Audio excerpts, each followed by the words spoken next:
Passons maintenant aux terminaisons du présent de l'indicatif du premier, du deuxième et du troisième groupe. Pour les terminaisons, les amis, les verbes du premier groupe, pour rappel, sont les verbes qui se terminent par ER, sauf aller. Et les terminaisons du premier groupe sont E, ES, ENS, EZ, ENT. Et les amis, pour conjuguer un verbe du premier groupe au présent de l'indicatif, on enlève le ER, puis on ajoute les terminaisons au radical. Prenons l'exemple du verbe parler, par exemple. Alors on dit je parle avec E, tu parles ES, il parle E. Nous parlons ONS, vous parlez EZ, il avec S au pluriel, ENT, il parle. Alors pour les verbes du deuxième groupe, pour rappel, les verbes du deuxième groupe sont les verbes qui se terminent par IR, mais ils doivent, quand on les conjugue avec nous au présent de l'indicatif, ils doivent nous donner ils sont. Alors ici, les terminaisons sont S, S, T, 2SONS, mais les S, c'est pas la terminaison, c'est juste, on va les ajouter au radical. 2S, EZ, encore les S, c'est pas la terminaison. Et enfin, ENT. Et les deux S, on les a ajoutés. Alors, prenons l'exemple du verbe finir, par exemple. Alors, pour savoir est-ce que c'est un verbe du deuxième ou bien du troisième, on doit conjuguer à nous au présent.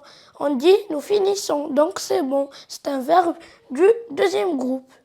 Alors, on dit je finis avec S, tu finis avec S, il finit avec T, nous finissons avec ONS et on a ajouté les deux S à fini qui est le radical.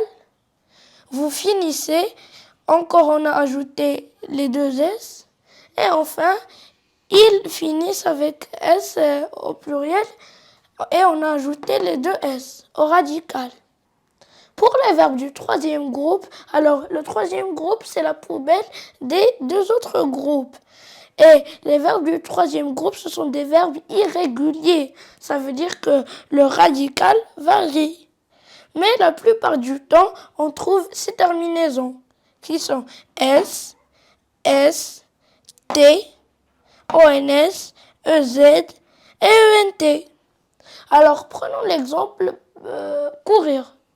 Alors on dit je cours avec S, tu cours avec S encore, il court avec T, nous courons avec ONS, vous courez EZ et il court au pluriel avec ENT. Et maintenant, prenons l'exemple du verbe prendre.